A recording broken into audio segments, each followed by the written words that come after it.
Hi friends, నమస్తే. Welcome back to అంతరాజుస్ kitchen and tips. ఈరోజు నేను మీతో షేర్ చేసుకోబోతున్న రెసిపీ వచ్చేసి చాలా స్పెషల్ రెసిపీ అండి. మ్యాక్సిమం చాలామంది ఈ స్వీట్ని ఇష్టంగా తింటారని అనుకుంటున్నాను. ఈవెన్ మేము కూడా.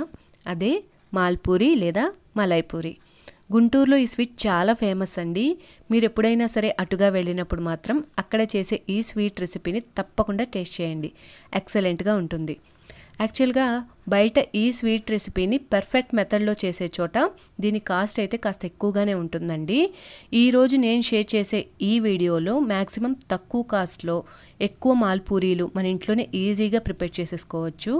వీడియోనైతే కంప్లీట్గా చూడండి. పర్ఫెక్ట్ మెజర్మెంట్స్తో అలాగే కొన్ని ఇంపార్టెంట్ టిప్స్తో ఈ రెసిపీని నేను షేర్ చేస్తున్నానండి. తప్పకుండా మీరు ఈ స్వీట్ని ట్రై చేసి టేస్ట్ చేసి ఎలా వచ్చిందో నాకు కామెంట్స్లో షేర్ చేయండి. ఓకే, రెసిపీ స్టార్ట్ చేసేద్దాము. ముందుగా ఇక్కడ నేను డ్రై ఇంగ్రీడియంట్స్ని జల్లెడ పట్టుకుంటున్నానండి. 1 కప్పు గోధుమ పిండి, అలాగే 1 కప్పు గోధుమ పిండికి 1/2 కప్పు మైదాని యాడ్ చేస్తున్నాను. ఇది కరెక్ట్గా తీసుకోవాలండి మెజర్మెంట్స్. ఈ రెండింటిని బాగా జల్లెడ పట్టుకోవాలి. జల్లించిన పిండిని ఒకసారి బాగా మిక్స్ చేసుకుని పక్కన పెట్టి ఉంచండి. ఎప్పుడైనా సరే మనం ఇలా డ్రై ఇంగ్రీడియంట్స్ని జల్లించుకోవడం వల్ల మనం చేసే రెసిపీ చాలా స్మూత్ కన్సిస్టెన్సీలో వస్తుంది. ఇక్కడ నేను 1/2 లీటర్ వరకు పాలను తీసుకుని స్టవ్ మీద పెట్టి మరిగిస్తున్నానండి. స్టవ్ని మీడియం ఫ్లేమ్లో పెట్టుకుని పైన మేగడ కట్టకుండా ఈ విధంగా కలుపుకుంటూ మరిగించుకుంటున్నాను. పాలు మ్యాక్సిమం సగానికి మరిగిన తర్వాత స్టవ్ను ఆఫ్ చేసేసి పాలు కాస్త చల్లారే వరకు పక్కన పెట్టి ఉంచండి. సో పాలు పూర్తిగా చల్లారిపోయిన తర్వాత ఇప్పుడు ఇందులోకి మనం ఇందాక జల్లించి పక్కన పెట్టుకున్న పిండి ఉంది కదండి, దాన్ని కొద్ది కొద్దిగా యాడ్ చేసుకుంటూ పూరీలకి పిండిని మిక్స్ చేసుకోవాలి. ఇక్కడ నేను ఈ విధంగా మరిగించి తీసుకున్నాను కదండి పాలు. మీకు కావాలంటే నార్మల్ పాలనే కాస్త మరిగించి చల్లార్చిన పాలు ఉంటాయి కదా, వాటిని తీసుకొని పిండిని మిక్స్ చేసుకోవచ్చు. ఇక్కడ నేను కాస్త ఎక్స్ట్రా టేస్ట్ కోసం ఈ విధంగా చిక్కటి పాలతో మిక్స్ చేస్తున్నాను. సో చూస్తున్నారు కదండి, ఈ విధంగా పిండిని కొద్ది కొద్దిగా యాడ్ చేసుకుంటూ ఎటువంటి ఉండలు కట్టకుండా స్మూత్ బ్యాటర్ని మనం మిక్స్ చేసుకోవాలన్నమాట. ముందు మనం పిండిని కాస్త థిక్గా మిక్స్ చేసుకున్నట్లయితే ఎటువంటి ఉండలు కట్టవండి. ఆ తర్వాత దానిని కాస్త లూజ్ కన్సిస్టెన్సీలో మిక్స్ చేసుకోవచ్చు. మొత్తం పిండిని వేసేసిన తర్వాత పిండి బాగా టైట్ అయిపోయింది కదా, ఇప్పుడు ఇందులోకి నేను 1 కప్పు దాకా పాలని, నార్మల్ పాలు ఉంటాయి కదండి, వాటిని యూజ్ చేస్తున్నాను. సో ఇక్కడ నాకు పూరీల పిండిని కరెక్ట్ కన్సిస్టెన్సీలో మిక్స్ చేసుకోవడానికి సగానికి మరిగించిన 1/2 లీటర్ పాలు, అలాగే ఇంకొక 1.5 కప్పు నార్మల్ పాలు అవసరమయ్యాయండి. మీరు నార్మల్ పాలతోనే ఏకంగా మిక్స్ చేసుకునేటట్టయితే 1/2 లీటర్ పాలు సరిపోతాయని అనుకుంటున్నాను. నేను ఇక్కడ మిక్స్ చేసుకునే కన్సిస్టెన్సీని బట్టి మీరు పిండిని మిక్స్ చేయండి, పర్ఫెక్ట్గా వస్తాయి. చూస్తున్నారు కదా, ఈ విధంగా కొద్ది కొద్దిగా పాలను యాడ్ చేసుకుంటూ పిండిని మిక్స్ చేస్తున్నాను. గరిటెతో అయితే సరిగా మిక్స్ అవ్వట్లేదని నేను పక్కకి తీసేసి చేతిని యూజ్ చేస్తున్నానండి. ఇక్కడ నేను 1 టేబుల్ స్పూన్ వరకు షుగర్ పౌడర్ని యాడ్ చేశాను. అలాగే 1 పించ్ సాల్ట్ని కూడా యాడ్ చేస్తున్నాను. అలాగే ఇంకొక చిటికెడు బేకింగ్ సోడా ఉంటుంది కదండి, దాన్ని యాడ్ చేశాను. ఈ మూడింటిని కూడా యాడ్ చేసుకొని ఇంకొకసారి బాగా మిక్స్ చేస్తున్నాను. ఇక్కడ నేను 1/2 కప్పు పాలని యూజ్ చేశానండి. మిగిలిన పాలని పక్కన పెట్టి ఉంచండి, తర్వాత యూజ్ చేద్దాము. ఈ విధంగా మీడియం కన్సిస్టెన్సీలో మిక్స్ చేసుకున్న ఈ పిండిని మిక్సీ జార్లోకి యాడ్ చేసుకుని ఒక 5 నిమిషాల పాటు స్మూత్ కన్సిస్టెన్సీ వచ్చే వరకు బ్లెండ్ చేసుకోండి. సో ఈ విధంగా స్మూత్గా బ్లెండ్ చేసుకున్న పిండిని మనం ముందు పిండిని మిక్స్ చేసుకున్న బౌల్ ఉంది కదండి, దాంట్లోకి ట్రాన్స్ఫర్ చేసుకోండి. చూసారు కదండి, బ్యాటర్ ఎంత స్మూత్గా రెడీ అయిందో. మనం చేతితో ఎంత బాగా మిక్స్ చేసుకున్నా ఇంత బాగా మిక్స్ అవుదండి. అందుకనే మిక్సీ జార్లోకి యాడ్ చేసుకొని కాస్త స్మూత్గా బ్లెండ్ చేసుకోవాలన్నమాట. సో ఇక్కడ చూస్తే పిండి కన్సిస్టెన్సీ ఇంకా థిక్గానే ఉందండి. మిగిలిన 1 కప్పు పాలను కూడా వేసేసి ఇక్కడ చూపిస్తున్న కన్సిస్టెన్సీలో మనం పిండిని రెడీ చేసుకోవాలి. దోసల పిండి కన్నా కాస్త పల్చటి బ్యాటర్నే మిక్స్ చేసుకోవాలండి. మరీ థిక్గా మిక్స్ చేసేసుకున్నామంటే పూరీలు దళసరిగా వచ్చేస్తాయి. అందుకని ఈ విధమైన కన్సిస్టెన్సీలో మిక్స్ చేసుకుని ఒక 15 నిమిషాల పాటు పక్కన పెట్టి ఉంచండి. ఈలోపు మనం పంచదార పాకాన్ని రెడీ చేసుకుందాం. స్టవ్ మీద ఒక బౌల్ నుంచి అందులోకి 1.5 కప్పు వరకు పంచదారని యాడ్ చేసుకుని అందులోకి 1 కప్పు వాటర్ని వేయండి. స్టవ్ని మీడియం ఫ్లేమ్లో పెట్టుకుని దగ్గరే ఉండి ఈ విధంగా కలుపుకుంటూ పంచదార అంతా కరిగించండి. పంచదార కరిగిపోయిన తర్వాత అందులోకి కొద్దిగా ఇలాచీ పౌడర్, అలాగే చిటికెడు కుంకుమ పువ్వుని కూడా యాడ్ చేసుకుని ఒక 8 నిమిషాల పాటు మరిగించండి. 8 నిమిషాల తర్వాత మనం పంచదార పాకాన్ని కాస్త చెక్ చేసినట్లయితే స్టిక్కీ కన్సిస్టెన్సీ వస్తుందండి. అలా వచ్చినట్లయితే సరిపోతుంది, తీగ పాకం ఏమీ రావనవసరం లేదు. ఇప్పుడు చివరిగా అందులోకి ఒక టీ స్పూన్ వరకు నిమ్మరసాన్ని యాడ్ చేసుకుని స్టవ్ ఆఫ్ చేసేసుకోండి. పూరీలకి పిండిని సిద్ధం చేసుకున్నాము, అలాగే పాకాన్ని కూడా రెడీ చేసుకున్నాం కదండి. ఇక చివరిగా మనం కోవాని రెడీ చేసుకోవాల్సి ఉంటుంది. అందుకు గాను ఇక్కడ నేను 1/2 లీటర్ పాలను తీసుకుని స్టవ్ని మీడియం ఫ్లేమ్లో పెట్టుకుని దగ్గరే ఉండి ఇలా మేగడ కట్టకుండా కలుపుకుంటూ మరిగించుకుంటున్నానండి. ఇక్కడ నేను కుంకుమ పువ్వుని తీసుకుని అందులోకి వేడివేడి పాలని కాస్త వేస్తున్నాను.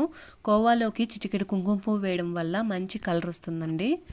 పాలు ఈ విధంగా సగానికి మరిగిన తర్వాత అందులోకి నేను 2 నుంచి 3 టేబుల్ స్పూన్ల వరకు పాల పౌడర్ని యాడ్ చేస్తున్నానండి. ఈ విధంగా పాల పౌడర్ని వేయటం వల్ల కోవా చాలా తొందరగా రెడీ అయిపోతుందండి. అలాగే టేస్ట్ కూడా చాలా బాగుంటుంది. తర్వాత కుంకుమ పువ్వు నానబెట్టిన పాలను కూడా అందులోనే వేసేసి ఒకసారి బాగా మిక్స్ చేసుకుని స్టవ్ని మీడియం ఫ్లేమ్లోనే పెట్టుకుని దగ్గరే ఉండి కలుపుతూ మరిగించుకోవాలి. ఈ రెసిపీలో నేను నార్మల్ పాలని యూజ్ చేశానండి. ఇంటికి వచ్చి వేస్తారు కదా గేదె పాలు, అవే. నేను ఇక్కడ కలిపిన పిండికి 14 నుంచి 15 వరకు మాల్పూరీలు రెడీ అయ్యాయి. తర్వాత అందులోకి 1 టీ స్పూన్ వరకు నెయ్యి, అలాగే 1/2 టీ స్పూన్ వరకు ఇలాచీ పౌడర్ని యాడ్ చేసుకుని ఒకసారి బాగా మిక్స్ చేసుకుని స్టవ్ని మీడియం ఫ్లేమ్లోనే పెట్టుకుని దగ్గరే ఉండి కలుపుకుంటూ చుట్టుపక్కల ఏమన్నా అంటుకొని ఉంటే స్క్రాచ్ చేస్తూ మరిగించుకోవాలండి. చూస్తున్నారు కదా, పాల కన్సిస్టెన్సీ కాస్త థిక్గా తయారైంది. ఈ టైంలో మనం షుగర్ని యాడ్ చేసుకోవాలండి. ఇక్కడ నేను 2 to 3 టేబుల్ స్పూన్స్ వరకు షుగర్ని యాడ్ చేశాను. మీ టేస్ట్కి అనుగుణంగా షుగర్ని యాడ్ చేసుకోవచ్చు. సో ఇక్కడ మీరు షుగర్ని స్టార్టింగ్లోనే యాడ్ చేసేసారంటే కోవా కలర్ చేంజ్ అయిపోతుందండి. అందుకని పాలు కాస్త థిక్గా అయిన తర్వాతే యాడ్ చేయటం మంచిది. షుగర్ని వేసిన తర్వాత పాలు మరింత థిక్గా తయారవుతాయి. ఈ స్టేజ్లో మనం దగ్గరే ఉండి మిక్స్ చేసుకుంటూ రెడీ చేసుకోవాలండి, లేదంటే అడుగు పట్టేస్తుంది. చూస్తున్నారు కదా, ఈ విధమైన కన్సిస్టెన్సీలో కోవా రెడీ అయిన తర్వాత మనం స్టవ్ ఆఫ్ చేసేసుకుంటే సరిపోతుందండి. చల్లారిన తర్వాత కోవా ఇంకాస్త థిక్గా తయారవుతుందండి. ఈ విధంగా రెడీ చేసుకున్న కోవాని పక్కన పెట్టి ఉంచండి. ఇప్పుడు మనం పూరీని వేయించుకుందాం. స్టవ్ మీద ఒక కడాయి నుంచి డీప్ ఫ్రైకి సరిపడా ఆయిల్ని వేసి సిమ్లోనే ఉంచి కాగనివ్వండి. చూస్తున్నారు కదా, ఈ విధంగా ఒక పక్కన ఆయిల్, మరొక పక్కన షుగర్ సిరప్ని ఉంచండి. మనం ఆయిల్లో వేయించిన పూరీల్ని డైరెక్ట్గా తీసి షుగర్ సిరప్లో వేసి ఒక 3 నిమిషాల పాటు అందులోనే ఉంచి తర్వాత తీసేసుకోవాలండి. ఇక్కడ నేను షుగర్ సిరప్ని కాస్త గోరువెచ్చగా ఉండేలాగా వేడి చేసుకున్నాను. ఆయిల్ చూస్తున్నారు కదా, ఈ విధంగా మీడియం కన్నా చాలా తక్కువ హీట్లో ఉన్నప్పుడే పూరీల్ని వేసుకోవాలి. మరీ ఎక్కువ వేడిలో పూరీల్ని వేసామంటే అవి చింద బిందర కింద అయిపోతుంది, అంటే చిదపల్లా వచ్చేస్తుందండి వేడికి. ఈ విధంగా ఈ వేడిలో ఉన్నప్పుడే మనం పూరీల్ని వేయించుకోవాలి. ఒకవైపు వేగిపోయిన పూరీని రెండో వైపుకి టర్న్ చేయండి. ఈ విధంగానే రెండు వైపులా చక్కగా గోల్డెన్ కలర్ వచ్చే వరకు వేయించి వేడిగా ఉన్న పూరీని షుగర్ సిరప్లోకి వేసేయండి. షుగర్ సిరప్లో ఒక 2 నిమిషాల పాటు ఉంచిన తర్వాత తీసేసేయండి. ఇదే ప్రాసెస్ని మనం అన్ని పూరీలకి రిపీట్ చేయాలండి.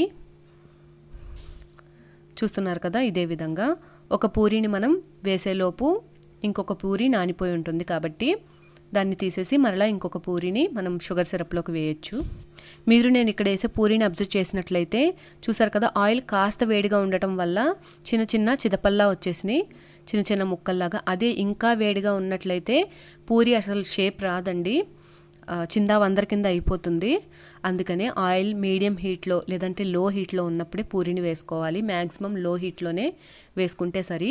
సిమ్లో పెట్టుకుని ఈ పూరీలన్నింటినీ వేయించుకోండి. పూరీ కాస్త ఫ్రై అయ్యి గొడుగులా పైకి వస్తుంది చూసారా, అప్పుడు మీడియం ఫ్లేమ్లోకి టర్న్ చేసుకున్నా పర్వాలేదు. కానీ ముందే హై ఫ్లేమ్లో మీడియం ఫ్లేమ్లో పెట్టి వేశారంటే పూరీ అంతా చిందావందర కింద వచ్చేస్తుంది. ఇది మెయిన్ గుర్తుంచుకోవాల్సిన విషయం అండి. ఇక్కడ మనం పూరీల పిండిని చాలా పల్చగా కలుపుకున్నాం కదండి, అందుకని హై ఫ్లేమ్లో కానీ మీడియం ఫ్లేమ్లో కానీ పూరీని వేసామంటే విడిపోతుంది. కాబట్టి దీన్ని గుర్తుంచుకొని పూరీల్ని వేయండి. నెక్స్ట్ వచ్చేసి వేడి ఎక్కువైపోయినప్పుడు మనం ఆయిల్ని స్టవ్ ఆఫ్ చేసేస్తాం కదా, ఆఫ్ చేసేసిన తర్వాత మరలా పూరీని వేసే ముందు ఆన్ చేసి స్టవ్ని సిమ్లో పెట్టి పూరీని వేయాలండి. ఇక్కడ నేను ఏం చేశానంటే వేడి ఎక్కువగానే ఉంది కదా అని పూరీని వేసేసాను స్టవ్ని ఆన్ చేయకుండానే. అలాంటప్పుడు మనకి ఏమవుతుందంటే మధ్య భాగం కాస్త దళసరిగా వచ్చేస్తుంది. కాబట్టి మీరు ఆయిల్ హీట్ తగ్గిన తర్వాత మరలా స్టవ్ని ఆన్ చేసి సిమ్లో పెట్టి అప్పుడు పూరీని వేయండి. ఇదే విధంగా మనం అన్ని పూరీల్ని ఒకదాని తర్వాత ఒకటి వేసుకోవాలి. చూస్తున్నారు కదా, ఇక్కడ పూరి వేగి పైకి గొడుగులా పైకి వస్తుంది కదా, అప్పుడు మనం కాస్త మీడియం ఫ్లేమ్లోకి టర్న్ చేసుకోవచ్చు.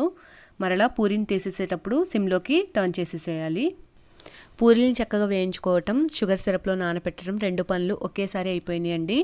చూస్తున్నారు కదా, ఈ విధంగా నానిన పూరీల్ని నేను ప్లేట్లోకి ట్రాన్స్ఫర్ చేసుకుంటున్నాను. ఇప్పుడు వీటిలోకి కోవా నుంచి మనం మాల్ పూరీల్ని రెడీ చేసుకుందాము. మనం ముందు రెడీ చేసుకున్న కోవా అండి. దీనిని ఇప్పుడు ఇందులోకి స్టఫ్ చేసుకుందాం. ముందుగా ఒక పూరీని తీసుకొని అందులోకి మనకు ఎంత కావాలో అంత కోవాని స్టఫ్ చేసుకుని క్లోజ్ చేసినట్లయితే మాల్పూరి రెడీ. ఇక్కడ నేను కోవాని ఎక్కువగానే పెట్టానండి, మీకు కావాలంటే కాస్త తగ్గించి పెట్టొచ్చు. అన్ని పూరీల్ని ఇదే విధంగా రెడీ చేసుకోవాలి. ఈ పూరీలు వచ్చేసి 3 నుంచి 4 రోజుల వరకు బయట ఫ్రెష్గానే ఉంటాయండి. ఆ తర్వాత మాత్రం ఫ్రిడ్జ్లో పెట్టి 1 వీక్ వరకు స్టోర్ చేసుకోవచ్చు. ఫ్రెష్గా ఉండి చాలా బాగుంటాయి. ఈ దీపావళికి మీరు కూడా ఈ రెసిపీని తప్పకుండా ట్రై చేయండి. ఓకే ఫ్రెండ్స్, మీకు నా ఈ రెసిపీ కనుక నచ్చినట్లయితే ప్లీజ్ లైక్ చేయండి. మీ ఫ్రెండ్స్ అండ్ ఫ్యామిలీ మెంబర్స్కి షేర్ చేయండి. కొత్త వాళ్ళు ఎవరైనా మన ఛానల్ని చూస్తున్నట్లయితే మర్చిపోకుండా సబ్స్క్రైబ్ చేయండి. మరొక మంచి వీడియోతో నేను మిమ్మల్ని మళ్ళీ కలుసుకుంటాను. Thanks for watching.